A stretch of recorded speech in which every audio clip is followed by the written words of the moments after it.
Welcome to The World This Week, the time when I feel very blunt because I'm surrounded by some of the sharpest tools you'll find in any shed. France 24's look back then at some of the big stories in the company of some of the sharpest editorial minds here in Paris. They are, this is not in order of preference because they're all as good. Erin Zaleski, Paris correspondent of the Daily Beast. Thank you very much for joining us, Erin. Pleasure to see you. On the other side of our studio, A. Craig Capitas, contributing editor of Quartz. Good to see you, sir. And Georg Blumer, journalist with Die Zeit. And you allow me to call you George, in case I get that wrong, but it is Georg. Please. Great George to see you. Is fine. We're about to be joined at any second by Alexis Poulain, who's a journalist and co-founder of Le Monde Moderne. He is now making his way into our studio on the left, as I can see. Alexis, great to see you. Hello, sir. Sit yourself down, relax, settle in. Be good. I'll come to you last. Great to see you. This live television at its very best. Great to see you, sir. Welcome to Alexis Poulain from Le Monde Moderne. Great to see you, sir. Let's move on then to our first subject, the multiple killings that have rocked Germany, even more so when the apparent racist nature of the attacks came to light. A 43-year-old man with, it seems, mental issues shot dead 9 people at shisha bars in a small town near Frankfurt. Police raided his home later to find him and his mother dead. He'd apparently shot her too. This is something that clearly is still causing a massive effect in Germany. And Georg, I'll start with you, sir, to get your sense about what has happened, what it means, and what the wider implications are for Germany, if not the whole of Europe and the world. Well, we all still can't believe it in some way, that this has happened to us again in some way. We thought we would be behind that now, but that racial crime is back in Germany, and we know now it's not. There have been other crimes before, and we have noticed them, and we have thought, well, we'll get by, and people are beyond racism in Germany. We've, had 1 million refugees, and it worked quite well, it seemed, but now it doesn't seem so anymore, really. And we can still say this is the best Germany we've ever had, with the most liberal, the most open, the most multicultural Germany that we live in now, and we can be proud of that. But we have doubts now, and for the first time in my generation and the younger generations, we have these doubts that this guy who was the perpetrator had really this kind of thinking, close to what we've all learned about Hitler and his racism and of eliminating the Jews and other people and so forth. It's so close, and we know now that, his Nazism is still there somewhere in our society. Like Merkel said, the poison is there. And we don't know if we have the counter poison yet, and we're all thinking about that, I guess. Is there some sense that in many ways Germany's been sort of sleepwalking into this? I mean, knowing that somewhere in the background this has been going on, but without really acting to stop it. No, and we were too proud of ourselves. We thought we've conquered the minds or democracy had conquered the minds, liberty, equality, the French values, American values, they're within us now. We all thought so, and that this is and I think we have to be maybe a little bit more self-critical again. That this is not eliminated in our minds and thoughts, and that we have to really take care of a lot of problems of integration, economic problems. We have all analyzed why Hitler came to power in Germany. There are psychological reasons, there are economic reasons, there are political. We have to go through all of them again to get that, get done what is need to be done now in Germany. And it's economy is doing better than ever, but we have more poor people than ever, and economy. We're the biggest exporting power in the world, and still we don't manage to integrate foreigners, as it seems. It's amazing what we have to do to of explanation of introspection. Indeed. I have a question actually for George. You'd probably be the one to answer this. Do you see a link between these recent attacks and the rise of the far-right party in Germany, the alternative for Germany? Everybody is saying there is this connection, and that they have liberated, in a way, those terrorists to believe that they are now among a movement and that they have support. But it's also too easy to. It's also easy to say that. You know, there is the French, I read about Monsieur Camus, the French theoretist on extreme right, who says, in fact, these, populist party are integrating those radical people in the mainstream, are usually very keen that these kind of attacks, don't take place, and that because they harm them. Of course, they give that very negative image to that new party. So it's not so easy. There's a direct correlation, but I'm just wondering if this sort of rhetoric is emboldening the extremists. We saw this after the Brexit vote in the UK, and we actually saw this during Donald Trump's campaign. There was a study done, and apparently there was a huge rise in racist attacks in the counties where Trump had campaigned. Not necessarily a direct correlation, but it seems that this rhetoric emboldens people with extremist That views. is the word emboldening. Go ahead, Craig. No, I was just going to say, memory is an endangered species, and Germany certainly doesn't have a monopoly on it. And George was talking about the poison, finding the antidote to the poison, as Chancellor Merkel said. Well, let's start right here. First of all, these are not representatives of far-right parties. They're not extreme-right parties. They're not populist parties. They're Nazis. Full stop. They're not neo-Nazis. They're not ultra-Nazis. They're Nazis. And that's where you bring in the antidote. That's what these people believe. We've seen it in the past. We're seeing it again now.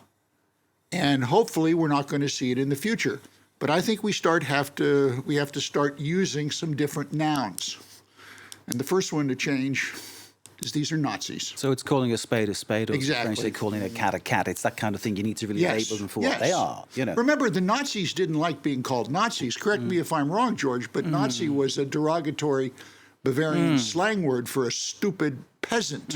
And Hitler and his boys, they avoided using the word. They didn't like hearing it. Well, let's let them hear it again. So this is developing not just in Germany. There are issues in other countries. I can talk about Britain, where you have the Prime Minister's chief advisor recruiting someone who's a eugenicist and talking about black people not having the same kind of intelligence as white people. Now, he's been gotten rid of now, but it took a lot of pushing to get him kicked out of number 10. That's an interesting thing in the UK, that was allowed to happen. Can I ask, here's the question I have, though. Go ahead. I've yet to hear a European politician who cares to stake their reputation or perhaps their votes on calling these people Nazis. They have all these nice terms for them. So I think that's just an observation I make as a reporter. You never hear it.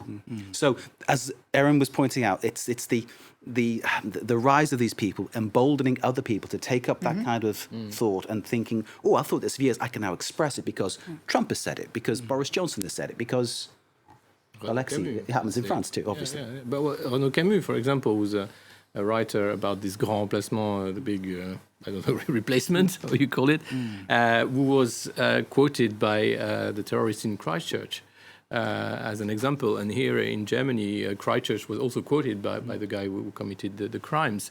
Hate crimes, as they come, and as you say, they are Nazis, but they are modern Nazis in a way that... world has changed. I mean, we had in between globalization, we had all this exchange. We talk about our open societies or liberal democracies, and we think that it should work, but apparently not. And the question is why it doesn't work. Why do we have so many communities that are fighting each other? Because on the other side, you also have communities that don't want to integrate. In France, we have this big debate. President Macron had a speech 2 days ago about separatism, Islamism, separatism in France. So the question is bigger than just a group of hate or rejection of a global and open society. And this is growing. I mean, Trump is this, Brexit is this, is saying, okay, open society has to come to an end.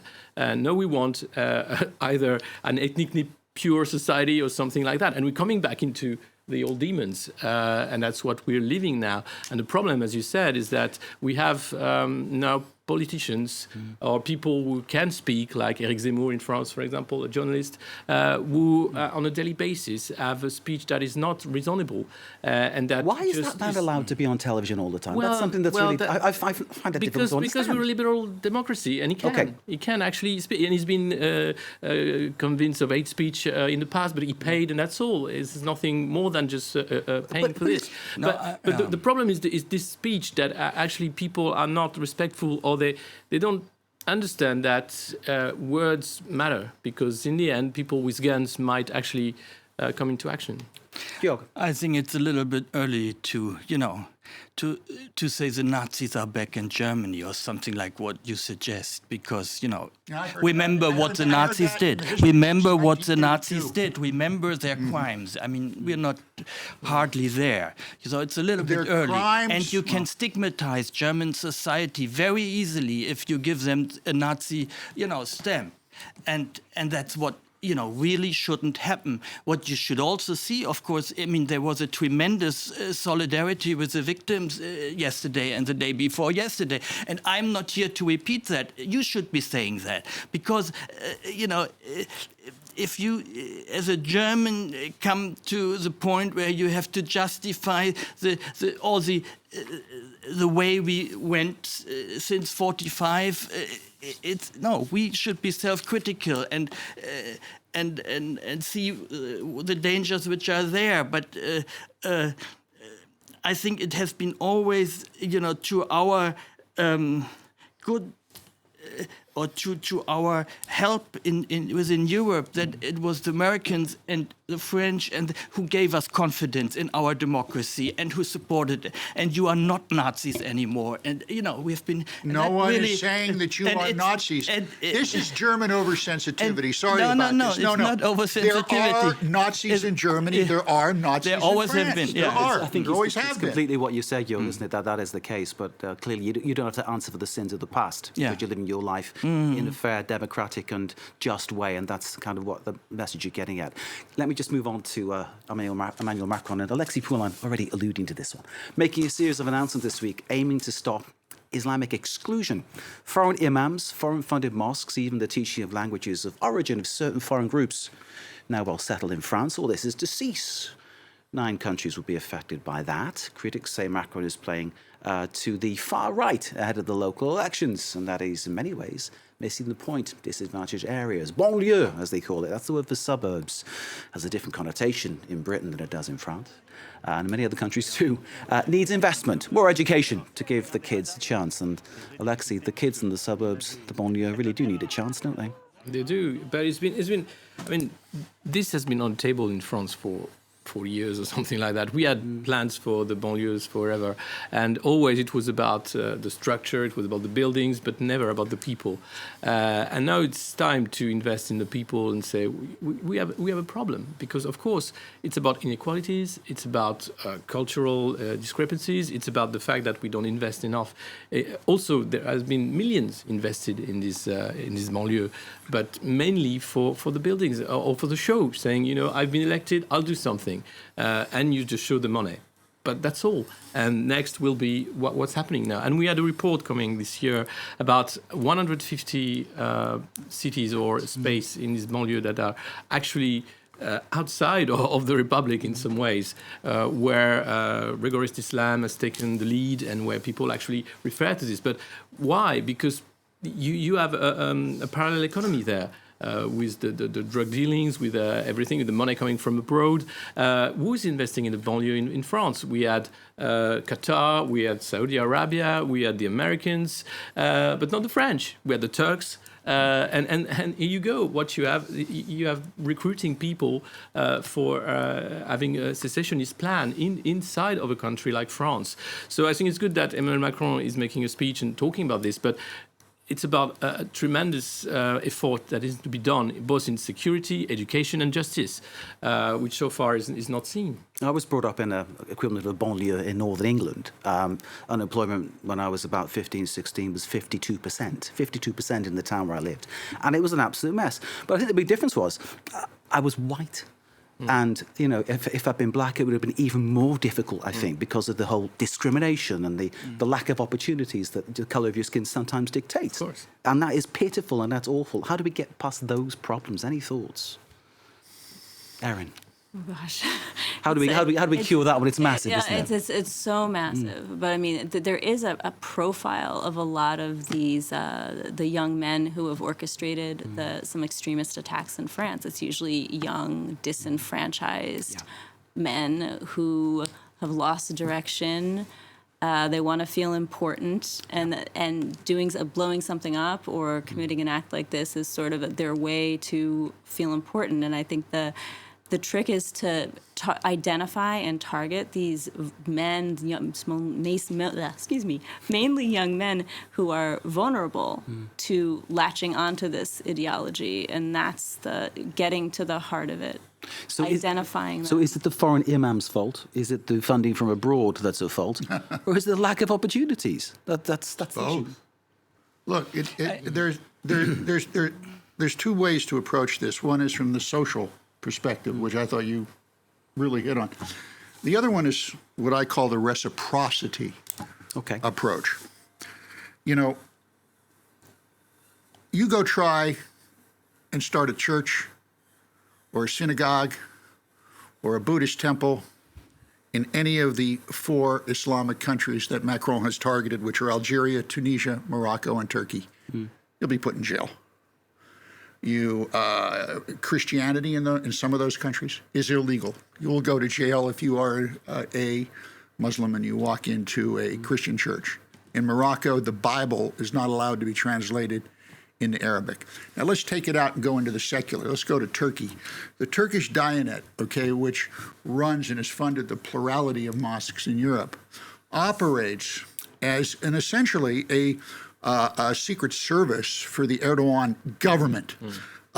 Their imams are tasked with spying and reporting on Erdogan's opponents and giving information that has led to trouble for their families back home. But let's take it out of the religious context, wherever, because if any country is good at exporting what's best about it, it's France. And one of France's greatest exports is Médecins Sans Frontières. Would you all agree with me? Yep. Fantastic organization. Well, the Turks have banned it for the past, I think, 8 years from operating in Turkey, despite the massive problems on the border. So where is the reciprocity, Mr. Erdogan? Where is the reciprocity from these Islamic countries? That's the question. These operations are being used as political and intelligence cudgels. And that's true. You cannot get away with it. So that's the other side of the story. I mentioned it. I mentioned money from Qatar, from Saudi Arabia, from the Turks. That's why they invested in this corner, because you give the kids a chance. A lot of people from this banlieue actually get a first job in Dubai or elsewhere. They don't have a job, they don't have a chance in France, so they go there, and that's how it works. And of course, the trouble is what is said in the mosque. If the imam is a foreign agent, then you have an issue, and it's not just about the banlieue. It's about the way you actually secure the territory and the people in France. We will pick up on that in part 2. That's part 1 of The World This Week. Stay with us. More to come very shortly.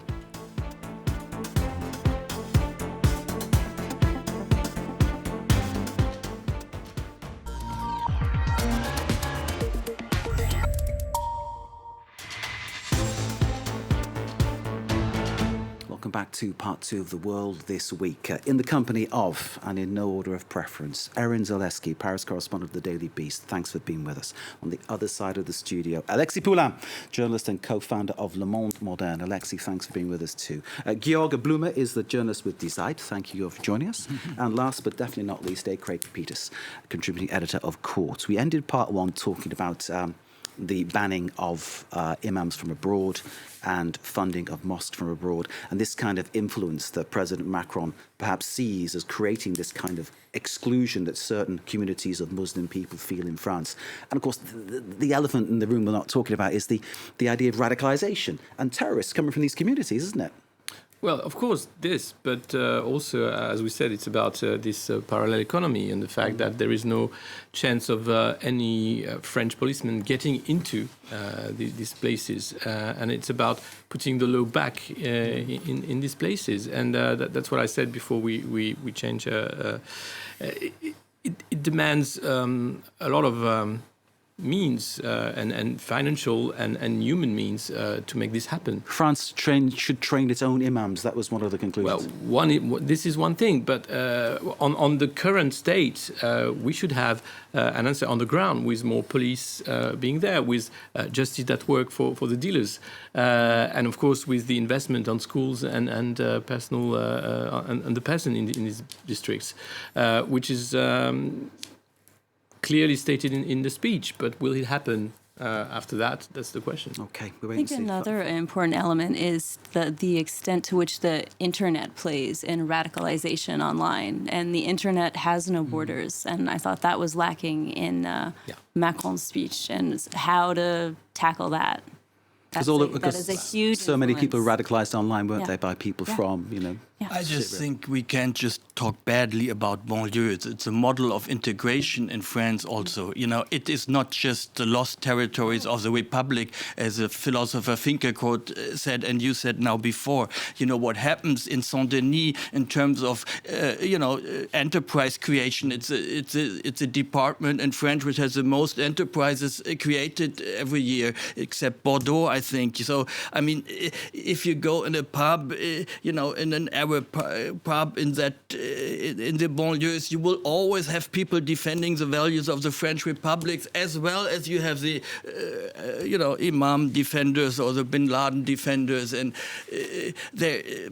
of course, you can, but a lot of things are working there, and there's a lot of fluctuation in the population. 1/3 is normally out of the banlieue after 10 or 20 years and is integrated in France. So, and others are coming in. So, of course, problems should be treated, but we shouldn't just talk badly as a lost territory of the banlieues. 6 million Muslims in France. I think only 900 went to Syria. So let's not get it too much out of proportion. That's what we've got to bear in mind. I mean, when all these terrible terrorist attacks happened, you could fear some, open support in the banlieue. I haven't seen that. Are you sure of that figure? No. And why? And I think it's important to tell the audience why no one is sure of that figure, because to assess that data in France is against the law. You have one of these realistic bottom lines here, I think, Mark. No matter what the government does to improve the condition of the banlieues, and your assessment I agree with, George, so long as the Islamic states use religion as a foreign policy cudgel, the situation is going to get worse. And that, so it's your reciprocity thing. Yes, that is just a reality. And by the way, that's the paradox, the problem that Macron has. How do you balance that? I don't know the answer. Time to move on. And we could talk that one a long time, couldn't we? But this next one I think you'll like. Benjamin Griveaux's bid to become Paris mayor was derailed by a sex tape. The close ally of Emmanuel Macron took the matter in hand and resigned. Since then, a whole row has erupted about privacy. Even if he's a high-profile politician, doesn't he have the right to do what he likes in private? The law in France says he does, but the law of public opinion perhaps takes another view. Who wants to go first on this one? Aaron's our expert on this. We were discussing this. I wrote an article that I wouldn't call myself an expert, but so this guy. Okay, let me kick it off then. So Benjamin Griveaux. Okay, it looks like he's cheated on his wife, and he should apologise to her. That's clear. He's made a really bad decision to put his private parts online, sending it to someone, and regardless of whether she put it online or her Russian boyfriend put it online, as it's suspected, he's made a bad decision. So was it right that he should resign? Or should he be entitled to his private life, whatever? I think he did nothing illegal. Sure, because everyone's consenting. He resigned to protect his family. Right. Because he knew that there would be weeks of terrible campaign, and that would be even worse for the people he loved and himself. So we have to respect this. What's terrible is that it works.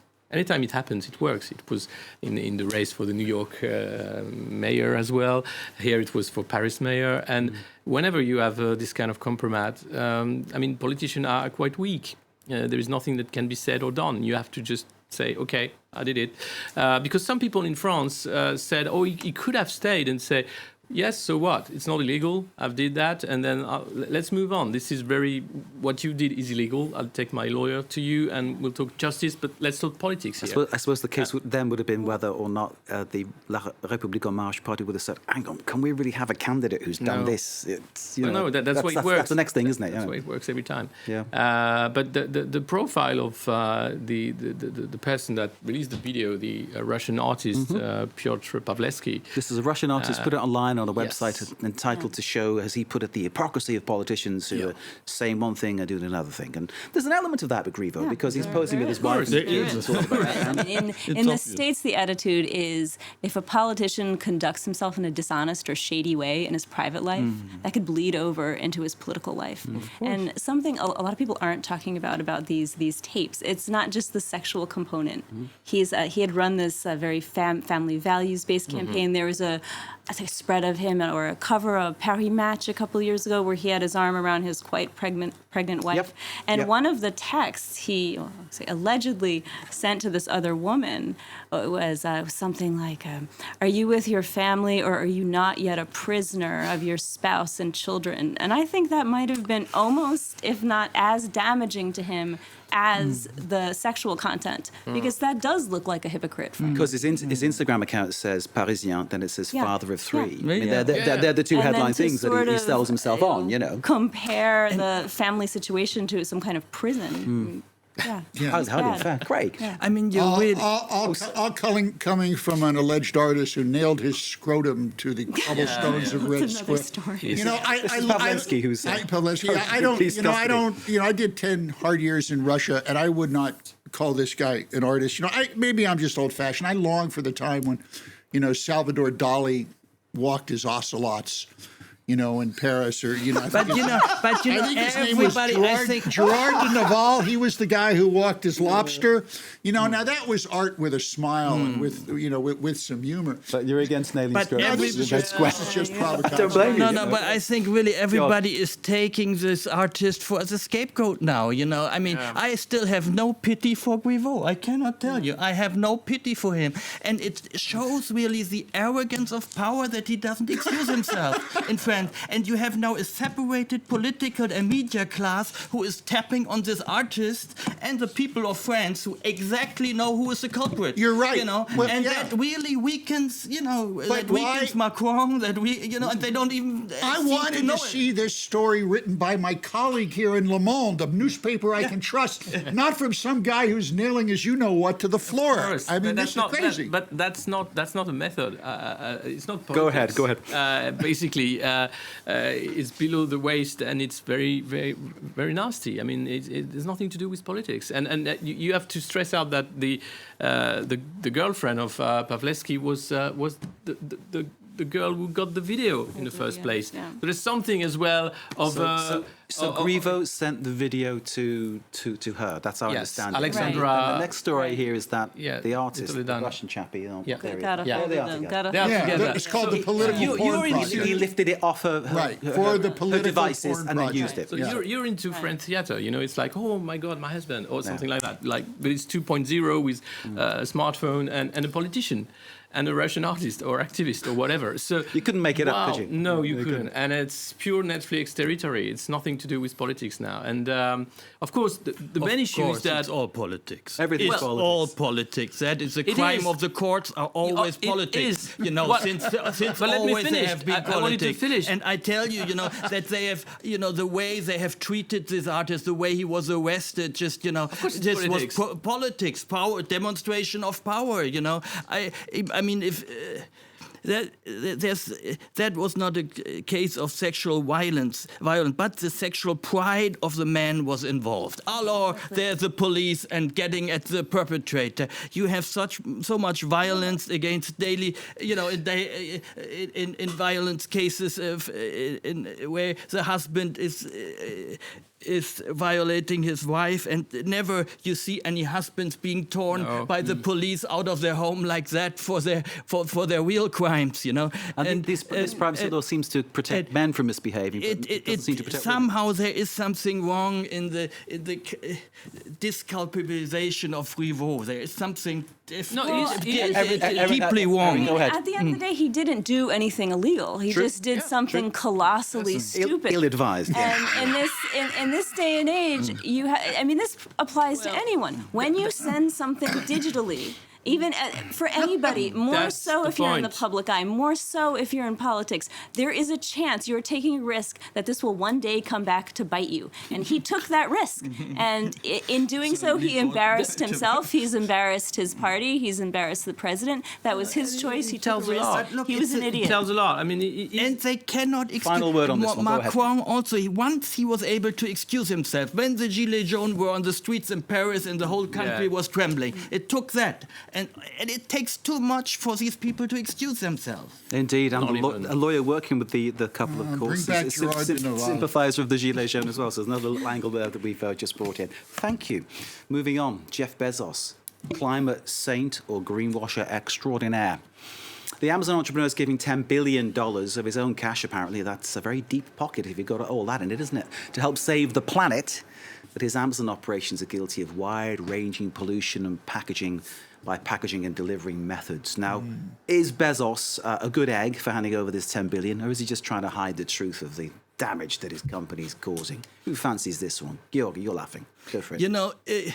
We've just learned that the 4 big or 5 big tech companies in America are now $2,000 billion more worth than last year. That's how the stock market has grown. Out of these 2,000, they have more in their pockets now. They take a little 10 billion, give that to the climate, and what we can say at Europeans is that our European Commission, who has a big deal, a Green Deal in the working, has less money to offer than the Bezos with his little, when he gives us like his pocket money. And this represents 8% of his fortune, I think. Yeah, it's a little pocket money for him, 8%, a little bit more maybe. But Why? I'm looking for my sort of pocket money. My but pockets you are empty, need invest. Everybody, the European, €4. the European court. We won't work to save the climate, Ain't gonna go far. But we have the European Court of Cour de Compte. How do you say that in English? I don't know. Cour de Compte.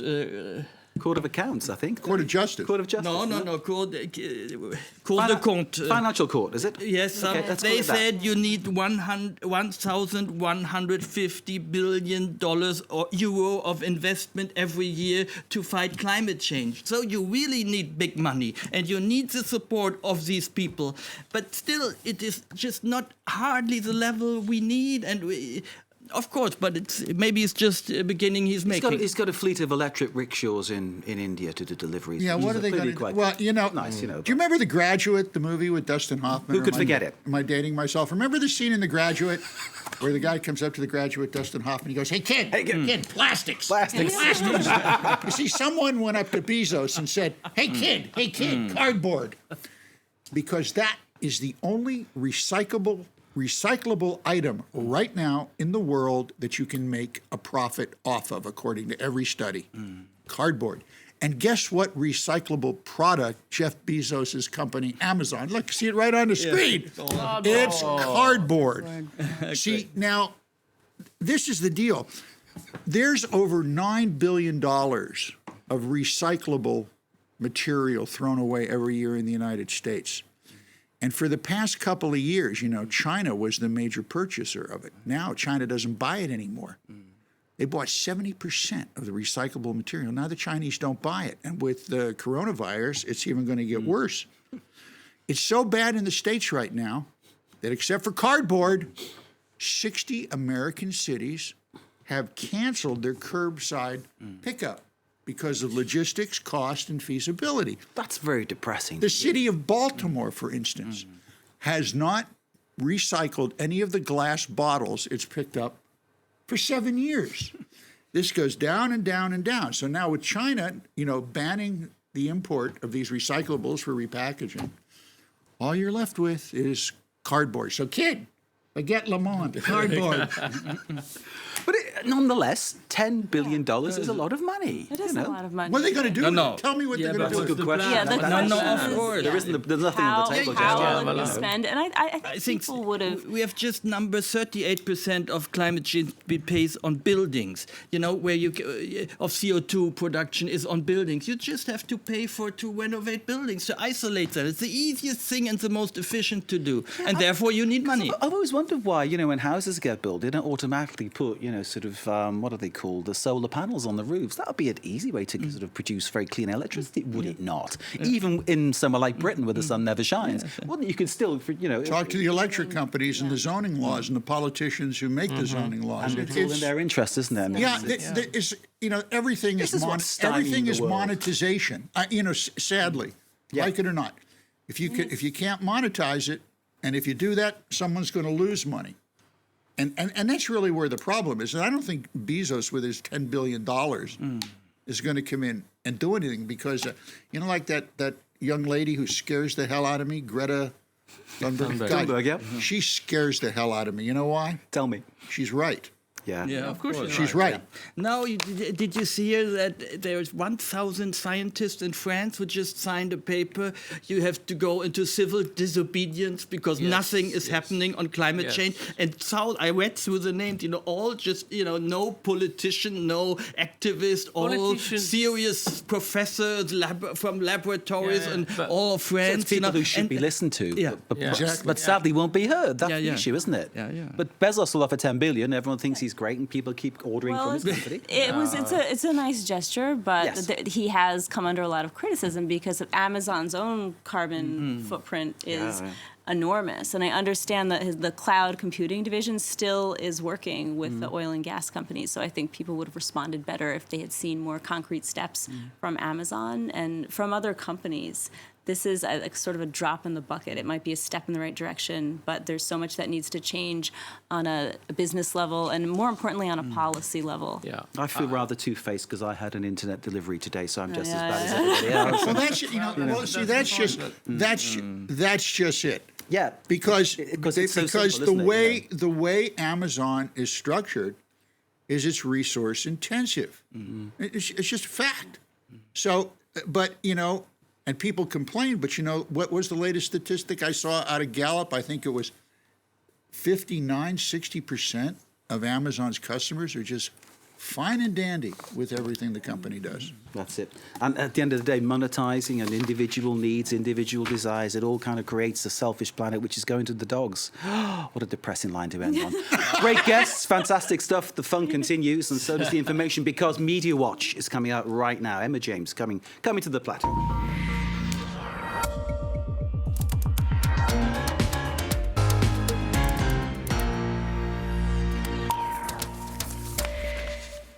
Our guests, Alexei Poulain, Craig Capitis, Georg Blum and Aaron Zaleski, standing by for the words of wisdom from Emma James of Media Watch. Tell us what you have found to illuminate the world this week.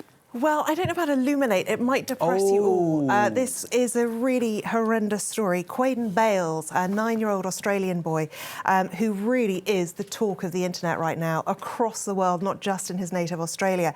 His mother says he's been a repeated victim of bullying and he's been targeted basically because he is a dwarf. The world is talking about him. Some people wonder whether his mother should have filmed him in such a state of distress. It is very difficult to watch. It's actually a 6-minute video. Got a very short extract from it, which gives you an idea just how distressing and how distressed he was. Parents, educators, teachers, this is the effect that bullying has. I'm gonna do it though. This is what bullying does. So can you please educate your children, your families, your friends? Poor kid. So yes, if you missed that line, he did say, "Give me a knife, I want to kill myself." It is really, really upsetting. And as I said, some people are questioning whether that should have been filmed and put online. It was put on Facebook. Millions of people have now seen it. Most people are being extremely supportive, it has to be said. We're seeing the hashtag We Stand with Quaden, hashtag Be Kind as well. And he's getting a lot of celebrity backing too. Hugh Jackman, the Australian actor, had this to say.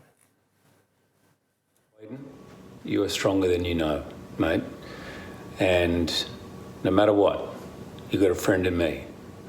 So everyone, let's please be kind to each other. Bullying is not okay, period. Life is hard enough. So let's just remember, every person in front of us is facing some kind of battle. So let's just be kind.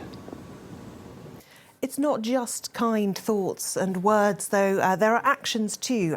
Quaden is a big fan of rugby league, and he is Aboriginal.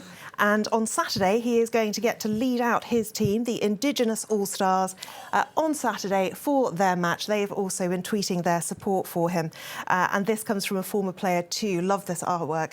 Quaden says, "Strong, buddy. You are loved to the bullies. This is not okay," says Jonathan Thurston, quite the celebrity. Now, there are others offering help in terms of self-defence, including Billy the Kid, or Billy Dibb, a professional boxer, who says he's looking forward to teaching this little champ some deadly punches. He's already spoken to him via FaceTime, I believe. And a mixed martial arts fighter too is offering to help him out. Not necessarily the best way to deal with bullies, some might say, but it's certainly a nice thought, and it would help build his confidence, no doubt. There is also an incredible fundraiser which was set up less than 24 hours ago. An American comedian who himself has the same type of dwarfism set this up, Brad Williams, and he's pretty well known. He has a show on Netflix, and what he wanted to do was just bring a bit of joy, and he said, let's send this wonderful child to Disneyland. He could never have imagined that more than $300,000 would have been raised already, and that number just keeps on ticking up. It's worth pointing out he has said that he is going to get help to make sure that the money is distributed and used in the right way. He's also pointed out, aside from a few bullies who are bullying me for taking a stand against bullies, this fundraiser is unreal. So amazing to see all sorts of people come together. Quaden is going to have the time of his life, and it's all thanks to you. Now, it is worth mentioning that there are a few people a little sceptical, largely because of Quaden's Instagram account, which has him doing some sort of gangster rapper poses, posing with money, and some people are saying this is a scam. But if he was acting, he must be the best 9-year-old actor we've ever seen, and frankly, should get an Oscar for it. OK, talking of Oscars, because Emma's got more, OK? The US President, Donald Trump, I believe he's called, has spoken out against the Oscar-winning film Parasite. Yes, indeed. Well, he was elected, of course, with the chant, America First. That was his rallying call. And it seems it should be America First, even at the Oscars. He told a rally of his supporters in Colorado Springs that he was outraged by this year's winner. Take a look at this. With the Academy Awards this year, did you see it? And the winner is a movie from South Korea. What the hell was that all about? We got enough problems with South Korea with trade. On top of it, they give him the best movie of the year. Was it good? I don't know. You know, I'm looking for like, where let's get Gone with the Wind. Can we get like Gone with the Wind back, please? Less political rally, more pantomime. Now, just very quickly, one response there's been to this comes from Neon, the studio that actually backed and produced this film. They said, understandable, he can't read. Of course, it is subtitled. True. I'm saying nothing more. Ebba James, thank you very much indeed. Thanks to our guests, Aaron Zaleski, Alexei Poulan, Craig Capitas and Georgi Bloom. The news continues here at France 24. Stay with us.